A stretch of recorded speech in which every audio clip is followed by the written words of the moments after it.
बिस्मिल्लाहिर्रहमानिर्रहीम। अस्सलाम वालेकुम नाज़रीन। जेकब न्यूज़ जे स्टूडियो में आऊं जे मेज़बान सैयद ज़मीर आलम।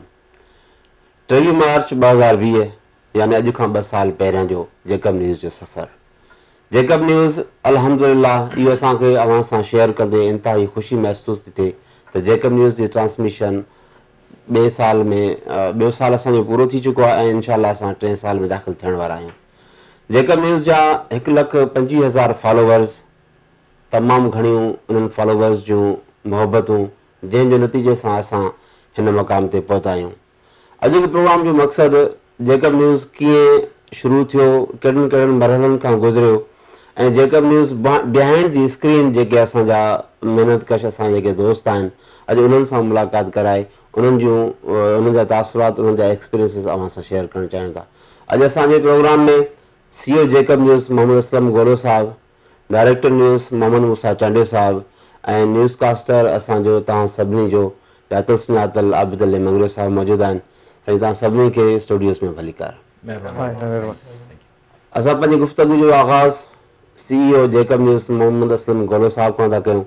असलम साहिब खां असां जेकब न्यूज़ जे शुरू करण खां वठी ऐं मौजूदा जेका बि सूरत हाल आहे या कीअं चैनल शुरू थियो, इहो आइडिया अव्हांखे कीअं आयो, इहो असां जेको आहे त मोहम्मद असलम गोलो साहिब खां पुछूं था। मोहम्मद असलम साहिबु, तव्हां जेकब जा सीनियर सहाफ़ी, प्रिंट मीडिया में तव्हांजो सुठो नालो, जेकब न्यूज़ अख़बार हुई तव्हांजी। जेकब न्यूज़ खां तव्हां जेकब न्यूज़ अख़बार खां इलेक्ट्रॉनिक मीडिया ॾे जेको तव्हां सफ़र कयो, उहो तव्हांजो एक्सपीरियंस कीअं रहियो? साईं, जॾहिं असां अख़बार कढंदा हुआसीं, अॼु खां तक़रीबन 2004 में अख़बार कढणु शुरू कईसीं। आहिस्ते आहिस्ते असांजो तजुर्बो थींदो वियो। उन टाइम प्रिंट मीडिया हुई, हाणे अची वियो आहे इंटरनेट जो दौरु। पोइ पाण में दोस्त वेठासीं ऑफिस में, हिते वेही सलाह कयोसीं त बाबा हाणे इंटरनेट जो दौरु अची वियो आहे, त हाणे असां बि ओॾे लाड़ो कयूं। त उहो ई हाणे जदीद सिस्टम अचे थो, त जदीद सिस्टम में असां बि शुरूआति कयूं।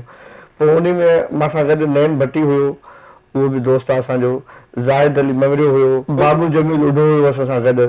पोइ असां गॾिजी करे इहो शुरूआति कईसीं जेकब न्यूज़ जी, जंहिंमें तव्हां दोस्त बि हुयो गॾु हिते वेही करे। उन टाइम जीअं असां शुरूआति कईसीं त वरी कोरोना जो दौरु अची वियो। हा, कोरोना जो दौरु अची वियो। उन टाइम असां शुरूआति कईसीं। पोइ इन में असांखे दोस्तनि असांखे चयो त बाबा तव्हां बहितरीनु कमु कयो आहे। उन खां पोइ हाणे असांजो कमु अञा ताईं हले थो। हाणे स्टूडियो नओं ठारायो आहे हिन साल, माना त 2 साल थी चुका आहिनि असांखे। त इन में इन सिस्टम में हाणे हलूं था। ॾाढो बहितरीनु सिस्टम हले थो असांजो। ना, माशाल्लाह, ज़बरदस्त। मोहम्मद मूसा साहिबु, तव्हां डायरेक्टर न्यूज़ जेकब न्यूज़ आहियो, त तव्हांखे हीउ एक्सपीरियंस तव्हांजो कीअं रहियो? छो त असांजा जेके नाज़रीन आहिनि उहे कमु तव्हांजी महिनत तव्हांजी आहे, जेको तव्हां सॼे न्यूज़ खे कलेक्ट करणु, रिपोर्टर सां राब्तनि में रहणु ऐं उन सां गॾोगॾु जेको आहे त चैनल खे डेली बेसिस ते, छो त इहा बि असांखे ॿुधाईंदे फ़ख़ुरु थो थिए त असांजो चैनल हिकु ॾींहुं बि असांजी काई न्यूज़ बुलेटिन मिस न आहे थी। मुख़्तलिफ़ प्रोग्राम्स त थींदा रहंदा आहिनि वक़्तनि फ़वक़्तनि, पर तव्हां न्यूज़ सां वधीक तव्हां माना सलाहियल आहियो रिपोर्टर सां, उहो एक्सपीरियंस तव्हांखे कीअं रहियो? उहो एक्सपीरियंस जेको आहे तमामु सुठो रहियो। हाणे थोरो जेकब न्यूज़ शुरू कीअं असां कयोसीं, इन ते थोरो मां सम्झां थो, डिटेल थोरो ॻाल्हाइजे। हाणे जीअं पहिरियों त नालो खोड़ दफ़ो सवाल कयो न, तव्हां नालो जेकब न्यूज़ नालो तव्हांजो छो रखियो? हा, माण्हू पुछंदा आहिनि। माण्हू पुछंदा आहिनि तव्हां नालो जेकब न्यूज़ छो रखियो? नालो ॿिया खोड़ सारा नाला आहिनि, त उहे रखी सघो पिया। असां नालो जेकब न्यूज़ नालो रखण जो मक़सदु मुंहिंजे पुठियां इहो हुयो त छो असां पहिरियां हिन खां अॻु में असां अख़बार असांजी निकिरंदी हुई न, जेकब न्यूज़ नाले सां वीकली अख़बार हुई। उन खां पोइ असां उन जे तसलसुल में चयोसीं त हाणे हिकिड़ो असां वटि इदारो आहे, यानी हाणे हिकिड़ो असांजो ग्रुप थी वियो न अख़बार जो ऐं TV चैनल जो। TV चैनल त न चऊं, खणी असांजो सोशल मीडिया ते हिकिड़ो वेब चैनल आहे। पोइ असीं इन तरफ़ आयासीं, थोरो कमु कयोसीं, ॾिसूं त मोट मिले थी असांखे, नथी मिले छा आहे। पोइ उन दौरान असां जेको आहे त पंहिंजो स्टूडियो तयारु कयोसीं, हिते असां कमु करणु शुरू कयोसीं। जॾहिं असां 23 मार्च जेको आहे असां जेको ॾींहुं सिलेक्ट न थियल हुयो, त असां इन ॾींहुं जेको आहे स्टार्ट कंदासीं। मसलन इत्तेफ़ाक़ थियो जो जमी पाकिस्तान बि उहो ई तारीख़ आहे ऐं असांजे चैनल जी शुरूआति बि कई आहे। जी बिल्कुलु, उहो थियो ईअं। उन ॾींहं ते वज़ीर आला सिंध जेको आहे लॉकडाउन जो ऐलान कयो। उहो ॾींहुं मूंखे यादि आहे। उन ॾींहुं असां जेको आहे पाण सभु गॾु हुआसीं दोस्त, उन प्रोमो शूट थिए पियो असांजो। असां हिते पंहिंजे जेको असां जेकोबाद जो विक्टोरिया टावर आहे उते बीठा हुआसीं। इहो ऐलान थियो त सुभाणे खां लॉकडाउन थींदो। उन टाइम लॉकडाउन ते असां चयो त हाणे बसि इहो हिकिड़ो मौक़ो आहे, छो त इन लॉकडाउन में सॼो आवाम घरे हूंदो न, वांदो हूंदो, उहो छा कंदो? पोइ सॼी दुनिया इन्हनि सां मुतासिर थी न। सॼी दुनिया मुतासिर थी, बिल्कुलु। पोइ असां ईअं ई कयोसीं, इन खां थोरो कोविड वारे दौर खां फ़ाइदो वठंदे पोइ उन टाइम असां 23 मार्च ते ई स्टार्ट वरितोसीं। बल्कि असांजी पहिरीं जेका हुई ब्रेकिंग न्यूज़ इहा हुई असांजी, त जेको आहे लॉकडाउन जेको आहे उहो लागू थी चुको आहे। हा, हुकूमत तरफ़ां लॉकडाउन लागू थी चुको आहे। पोइ उन ॾींहं खां वठी अॼु ॾींहं ताईं असां पंहिंजी जेका हेडलाइन आहे उहो दोस्त इहो बि सवाल कंदा आहिनि, तव्हांजी हेडलाइन छो राति जो छो ईंदी आहे हिकु मख़सूस टाइम ते? उनजे लाइ पोयों इहो आहे त इन जे लाइ ॾिसो न, को बि टीवी चैनल जेकॾहिं को हले थो, जेके दोस्त ॾिसनि था, उनजे पोयां हिकिड़ी पूरी सारी हिकिड़ी टीम आहे। माना का बि शइ टीम जे कोन थी थिए न। हाणे असां वटि हिकु महदूद वसाइल असां वटि एतिरा कोन्हनि जो असां हिनखे 24 कलाक हलाए सघूं, या असां हिनखे 3-4 दफ़ा हलाए सघूं। ज़ाहिरी ॻाल्हि आहे, उनजे लाइ पैसो बि खपंदो आहे, उनजे लाइ टीम बि खपंदी आहे, माण्हू खपनि था। ज़ाहिर ॻाल्हि आहे, बिल्कुलु ज़ाहिर ॻाल्हि। जेके माण्हू ईंदा उहे पंहिंजी सैलरीज़ वठंदा, ऐं फ्री में कमु कोन कंदा न। पोइ इन जे लाइ जेको आहे त असां थोरो इन में थोरो पोइते आहियूं। त असां न्यूज़ हिकिड़ी हले थी, पर हिकिड़ी हले थी, ख़ुशी इन ॻाल्हि जी आहे, हिकिड़ी हले थी। इन दौरान जेके बि असांजा थिया आहिनि, तक़रीबन 600 समथिंग जेके बि ॾींहं थियनि था साल में, पूरो कंहिं बि हिकु ॾींहं ते बि खणी ईद छो न हुजे, बिल्कुलु ईअं ई आहे। हर माण्हू छुटी कंदा आहिनि, असां का बि छुटी न कई आहे। ईद छो न हुजे, सर्दी हुजे, असां पंहिंजियूं शादियूं थियूं आहिनि, गमियूं थियूं आहिनि, उहे असां साइड रखे करे असां पंहिंजी न्यूज़ खे न आहियूं घुसायो, उहो असां कंटिन्यू रखंदा आहियूं। इन दौरान खोड़ एक्सपीरियंस थिया असांखे। हिकिड़ो पूरो इन जे पोयों कम जो हिकिड़ो तसलसुल आहे। हाणे पहिरां रिपोर्टर्स आहिनि, उहे ख़बर मोकिलीनि था असांजे व्हाट्सएप ते, उहा अचे थी, उहा असांजे सिस्टम में लहे थी, रिपोर्टर्स जी ख़बर अचे थी, उन ख़बर खे वरी एडिट थिए थी, उहा ख़बर एडिट थियण खां पोइ वरी उहा प्रॉम्प्टर ते वेंदी आहे, आबिद साहब ॾे, वरी आबिद साहब उहा ख़बर पढ़ंदा, ख़बर पढ़ण खां पोइ एडिट थींदी आहे। एडिट थियण खां पोइ इहा ख़बर असां जेका आहे त पंहिंजे सोशल मीडिया जेको असांजो पेज आहे फेसबुक ते या यूट्यूब जेको असांजो चैनल आहे उन ते असां अपलोड कंदा आहियूं।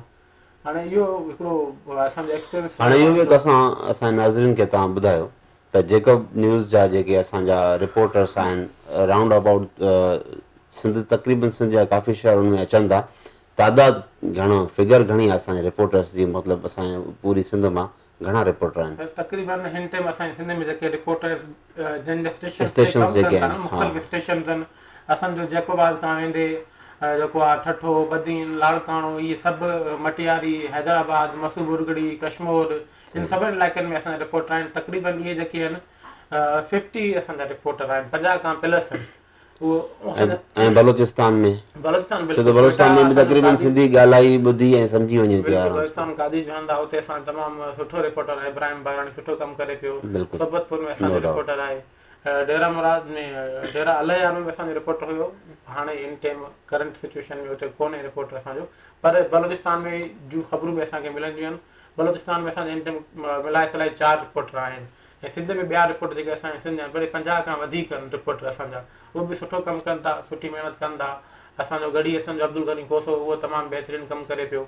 मटियारी वारो दोस्त आहे, उहो कमु करे पियो, उहो सुठो, उनजा पैकेजिस वग़ैरह ईंदा आहिनि। पनो अकिल वारो आहे, उनजा सुठा पैकेजिस वग़ैरह ईंदा आहिनि। इहो तमामु सुठो कमु रहंदो आहे असांजो। असां त कोशिशि कईसीं जेकब न्यूज़ खे सैटेलाइट ते खणी वञूं, ऐं उनजे लाइ हिकिड़ो मख़सूस प्रोसेस उहो असां जेको आहे त फॉलो कयोसीं, वियासीं। पोइ असांखे ख़बर पई त माना जेके उनजी जेका मंथली फीस आहे उहा असांजे बस खां घणी आहे, बल्कि तमामु त वॾे ब्रॉड बेस ते आहे हिकिड़ो तमामु वॾो।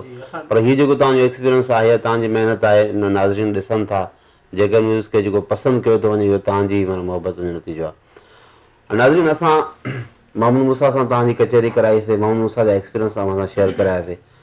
हिकु असांजे न्यूज़ जो, असांजे चैनल जो अहम हिसो, अहम शख़्सियत आहे मोहतरम आबिद अली मंगरे साहिबु, जेको तव्हां रोज़ानो तव्हां हुनजी न्यूज़ ॿुधंदा आहियो। तव्हांखे बुलेटिन जेका पढ़ी तव्हांखे जेको आहे त मुल्क खां या पूरी दुनिया खां तव्हांखे न्यूज़ खां आगाह कंदो आहे। अॼु त असां पंहिंजे न्यूज़ कास्टर ऐं ज़ाहिर ॻाल्हि आहे तव्हां असां सभिनी जो इंतिहाई प्यारो मोहतरम आबिद अली मंगरे साहिबु बि असां सां गॾु आहे। आबिद साहिबु welcome sir. Thank you very much Shah साहब। असां तव्हांखे न्यूज़ में ॾिसंदा रहंदा आहियूं, जेका न्यूज़ आहे जेके बि ॾिसंदड़ आहिनि तव्हांखे ॾिसनि था, तव्हांखे पसंदि करनि था। इहो न्यूज़ जो तव्हांजो कीअं रहियो, एक्सपीरियंस कीअं रहियो? शाह साहब, एक्सपीरियंस तमामु ज़बरदस्त रहियो। एक्चुअली मां हिकिड़े सहाफ़ती बैकग्राउंड सां बिलोंग करां थो। मुंहिंजो वालिद साहब बि तक़रीबन 35 to 40 इयर्स जर्नलिज़म खे ॾिना। मुंहिंजो वॾो भाउ बि जेको आहे उहो जर्नलिज़म सां एसोसिएट रहियो आहे, बट अनफॉर्चुनेटली मां न रही सघियुसि। मां तक़रीबन स्कूलिंग में रहियुसि, एज़ अ टीचर मां मुख़्तलिफ़ जायुनि ते पढ़ायो। मतिलबु इहे सम्झो त हादसाती तौर ते मां हिकिड़ो न्यूज़ कास्टर थी वियुमि। मोहम्मद मूसा साहब, क्रेडिट गोज़ टू मोहम्मद मूसा साहब। जिन्हनि मूंखे इहा अपॉर्चुनिटी ॾिनी, हिकिड़ो मूंखे डिस्कवर बि कयो, मूंखे इनकरेज बि कयो। ऐं मां जाते जाते इनिशियली छो जो मुंहिंजो हिकिड़ो मूंखे एडमिट करणु घुरिजे, मुंहिंजो हिकिड़ो एरर आहे, उहे एरर्स मां सिंधी जा कुझु मख़सूस वर्ड्स आहिनि जेके मूंखे ॾाढी ॾुखियाई थींदी आहे। पोइ थैंक्स टू मोहम्मद मूसा साहब जेके मूंखे टाइम टू टाइम गाइड कंदा रहिया ऐं घणो कुझु के अल्फाज़ खे काथे खणणो आहे, काथे किराइणो आहे, ऐं तलफ़ुज़ जेको मख़सूस कुझु वर्ड्स हूंदा आहिनि, ॾुखिया वर्ड्स हूंदा आहिनि, उन्हनि जो तलफ़ुज़ कीअं, उहो बि मां क्रेडिट गोज़ टू मोहम्मद मूसा साहब, त उन्हनि ॾाढो गाइड कयो मूंखे। ऐं with the passage of time मां पंहिंजो अंदाज़ बि डेवलप कंदो वियुमि। ज़ाहिरी ॻाल्हि आहे, जॾहिं हिकिड़ी शइ असां इनिशिएटिव वठंदा आहियूं त कुझु एरर्स हूंदा आहिनि, with the passage of time उहे शयूं स्ट्रीमलाइन थींदियूं वेंदियूं आहिनि। तो कंहिं हद ताईं टू सम एन एक्सटेंट मां उनखे कवर कयुसि, बट अञा बि मां सम्झां थो त उन में कुझु एरिया ऑफ इम्प्रूवमेंट आहिनि। मुंहिंजा जेके व्यूअर्स पसंदि कंदा आहिनि, मां ॾाढो इंतिहाई तहे दिलि सां उन्हनि जो मशहूरु आहियां, जेके मूंखे पसंदि कंदा आहिनि, मुंहिंजे कम खे पसंदि कंदा आहिनि। जे अगरि मुंहिंजी का ग़लती नज़र अचे त मूंखे उन ते बि मां चाहींदुसि त मुंहिंजी इस्लाह कई वञे ताकी मां पाण खे बहितर खां बहितर। असां खां जिते बि जेको आहे असांजे चैनल जी जॾहिं ॻाल्हि थींदी आहे त असां खां पहिरियों इहो सवालु कयो वेंदो आहे त यार तव्हांजो इहो एॾो सेटअप तव्हां कीअं था हलायो, ऐं तव्हांजो न्यूज़कास्टर एॾो बहितरीनु आहे, ऐं हू किथां का तरबियत वरितलु आहे या कुझु ईअं लॻंदो आहे ॼण सिंध जा जेके ॿिया वॾा चैनल आहिनि, KTN आहे, सिंध TV न्यूज़ आहे, या मुख़्तलिफ़ उन्हनि वांगुरु ई जेको आहे उन्हनि खां बि बहितर। खोड़ त ईअं चवंदा आहिनि इन्हनि खां बि तमामु सुठो अंदाज़ असांखे पसंदि आहे आबिद साहिब। त इहो तव्हां सम्झो था त हाणे तव्हां पाण खे न्यूज़कास्टर तौरु माना फिट महसूसु कयो था? न शाह साहब, मां पाण खे फिट त महसूसु नथो कयां, मां अञा बि सम्झां थो त मुंहिंजे अंदरि कुझु एरिया ऑफ इम्प्रूवमेंट आहिनि, अञा काफ़ी शयूं आहिनि जेके मूंखे बहितर करणियूं आहिनि। अच्छा, हिकिड़ी ॿी ॻाल्हि मां कंदुसि त एक्चुअली मूंखे न डिबेट्स वग़ैरह ॾिसण जो ॾाढो शौक़ु आहे। मतिलबु जेके चैनल्स हलंदा आहिनि, ख़ासि तौरु कैपिटल टॉक्स या इन तरह जा जेके बि प्रोग्राम्स ईंदा आहिनि, मां उन्हनि खे ॾाढो मुतासिर थींदो आहियां। पोइ हे जॾहिं मूंखे अपॉर्चुनिटी मिली त उन्हनि शयुनि खे ॾिसी ॾिसी बि मां पंहिंजे अंदरि उहो लफ़्ज़नि जी अदायगी, सेंटेंसिस जी अप्स एंड डाउन्स, मां कुझु कोशिशि कयमि मां उनखे बहितर करण जी कोशिशि कयां। बट स्टिल मां सम्झां थो त अञा कुझु एरिया ऑफ इम्प्रूवमेंट्स मुंहिंजे अंदरि आहिनि जिन्हनि ते मूंखे कमु करिणो आहे। हाणे हिकिड़ी ॻाल्हि मोहन मूसा खां असां पुछणु चाहींदासीं त क्रेडिट्स ज़रूरु जॾहिं हिकिड़ो न्यूज़ चैनल आहे त उनजे हिसे में क्रेडिट्स बि अचनि था, त सम्झो था त असांजे न्यूज़ केतिरो ब्रेक थ्रो कयो आहे असांजो, छो त तव्हां असांखे त ख़बर आहे त असांजो इलाही सारी न्यूज़, असांजा प्रोग्राम्स जेके आहिनि उनजा व्यूअर्स जेके आहिनि, उनजा व्यूज़ जेके आहिनि हज़ारनि खां लखनि ताईं बि आहिनि। ऐं सम्झो असांजी मां टॉप स्टोरीज़ कहिड़ा कहिड़ा प्रोग्राम्स असांजा आया, असांजे कहिड़ी कहिड़ी न्यूज़ जंहिं वॾो हिकिड़ो भला नओं हिकिड़ो ट्रेंड सेट कयो आहे तमामु वॾे, कुझु उहे बि थोरो शेयर कयो नाज़रीन वटि। सर हाणे ॾिसो न, जॾहिं को बि कमु हुजे, हे त न्यूज़ आहे, को बि कमु हुजे न, जॾहिं माण्हू उहो कमु कंदो आहे, उन कम जी सुठी तमामु मोट मिलंदी आहे न, त माण्हू जो दिलि वॾो एनकरेजमेंट थींदी आहे, इनकरेज माना माण्हू इनकरेज फील कंदो आहे, हाणे अञा असांखे सुठी मोट मिले थी त अञा माण्हू सुठो कमु कंदो। शुरू में तव्हांखे यादि हूंदो, असांजा शुरू में त फॉलोअर कोन हुया न, मां सम्झां थो को स्टार्ट वरितो होसीं त ज़ीरो खां स्टार्ट थींदी आहे। वरितो होसीं बिल्कुलु, जॾहिं असां माना न्यूज़ पंहिंजी ब्रेक कईसीं उन टाइम 200-250 फॉलोअर हुया असांजा टोटल। ऐं उन टाइम असां तव्हांजो कोई प्रोग्राम आहे, जंहिं प्रोग्राम अॼु वेठा आहियूं, ख़बर ऐं हक़ीक़त इन प्रोग्राम इहो ई प्लेटफॉर्म हुयो, तव्हां मंज़ूर ख़ान पंवर जो इंटरव्यू कयो।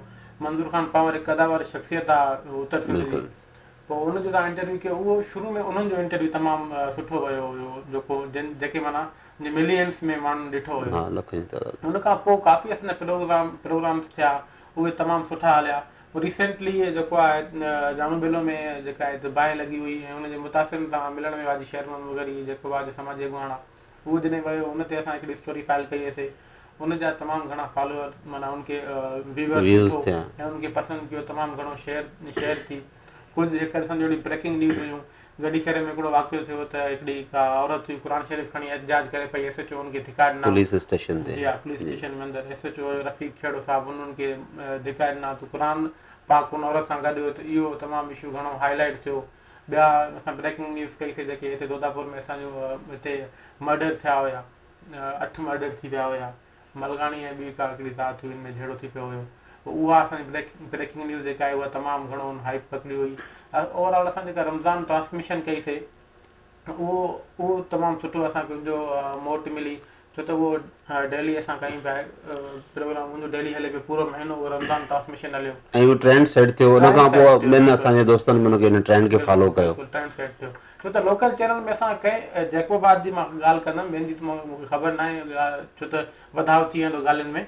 जैकोबाद में प्रोग्राम्स बि जंहिं तरीक़े सां असां कया आहिनि ईअं माना लोकल चैनल कोन कंदा आहिनि, उहो हिकिड़ो मख़सूस हुनजो सेटअप हूंदो आहे, मोबाइल आहिनि बसि, छो त असल ॻाल्हि आहे वसाइल जी, वसाइल किथां अचनि। उहो मोबाइल ते रिकॉर्डिंग कंदा आहिनि पोइ उहो बसि पोइ हिकिड़ो यूट्यूब ते या उन ते फेसबुक ते हलाईंदा आहिनि पर असांजो हिकिड़ो प्रॉपर सेटअप आहे असांजो हाणे बि जिते वेठा आहियूं 4 कैमराऊं लॻल आहिनि असांजो हाणे त बिहाइंड द स्क्रीन माण्हुनि खे ख़बर न आहे न छा पियो थिए हाणे ॾाढी ॻाल्हि आहे इन जे पोइ उनखां अॻु में असां क्रोमा ते करण जी कोशिशि कईसीं ऐं प्रोग्राम जेको तव्हां थींदो हिन खां अॻु में बिल्कुलु ॿिया 50 प्रोग्राम त असां सॼो क्रोमा ते थिया आहिनि बिल्कुलु पोइ सम्झोसीं त हाणे पेनाफ्लेक्स ते इहो तजुर्बो बि करे ॾिसूं पोइ हीअ कयोसीं हीअ नओं स्टूडियो जॾहिं असां ठहियो आहे मां सम्झा पहिरियों असांजो प्रोग्राम आहे ऐं वेट बि असां इन लाइ थोरो कयोसीं त हिकु त असांजो स्टूडियो जो कमु हले पियो इन जे लाइ लेट थी वई असांखे छो त वसाइल एतिरा कोन हुया ॿियो हाणे पहिरियों प्रोग्राम असां सोचियोसीं त कंहिं ॿिए गेस्ट खे वेहाइण जे बजाए पहिरियों प्रोग्राम पाण छो न कयूं छो स्टूडियो जो इफ़्तिताह असां पंहिंजे प्रोग्राम मां वरितो आहे पर तमामु ॾाढी ख़ुशी थिए थी असांखे त अॼु तव्हांजी महिरबानी आहे तव्हां असांखे अॼु स्क्रीन ते विहायो आहे असां सभु दोस्त हिकु टीम आहियूं गॾु आहियूं हिकिड़ो हिसो आहियूं जेकॾहिं मुंहिंजे जेको आहे त इंसान हिकिड़ो बिहाफ ते हिकिड़ो प्रोग्राम हले थो त उहो बि त तव्हांजो ई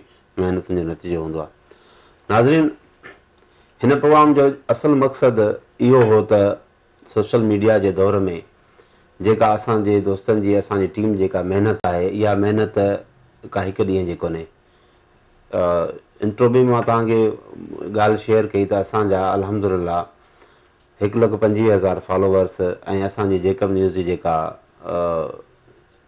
ॿी एनिवर्सरी आहे 23 मार्च ते असांजी एनिवर्सरी आहे त इहा बि असांजी जेको आहे त क्रेडिट आहे ऐं असांजो मक़सदु इहो आहे त असां ही जेके दोस्तनि जा जेके बि जेको आहे त एफर्ट्स हुयूं जेके जेकब न्यूज़ खे हलाइण वारा या जेकब न्यूज़ जो जेको क्रेडिट जिन जिन दोस्तनि ॾे वञे थो उन्हनि सां अव्हांखे मुलाक़ात करणु आहे असुलु मक़सदु त असांजो जेको आवाज़ हुजे सिंध जे ॿियनि मुख़्तलिफ़ शहरनि जा मसाइला मसाइल मारूड़नि जा ॾुख तकलीफ़ूं उहे अव्हां ताईं पहुचाइणु आला ऐवननि ताईं पहुचाइणु अव्हां जो आवाज़ु बणिजण जी कोशिशि पिया कयूं ऐं उन में असांजी काई बि ज़ाती तौर ते का पसंदि नापसंदि न ई हूंदी टोटल मेरिट ते असांजो कमु हूंदो आहे ऐं असांजो कमु अव्हां जे आॾो हूंदो आहे इहा अव्हां जी पसंदि ई आहे जो असां अॼु माना हीउ प्रोग्राम कयूं था ऐं कुझु शयूं पंहिंजूं अव्हां सां शेयर था कयूं त इहा अव्हां जी मोहबत आहे अव्हां जी फॉलोइंग आहे इन सां गॾु पंहिंजे मेज़बान सैयद ज़मीर आलम खे ॾींदा इजाज़त अल्लाह हाफ़िज़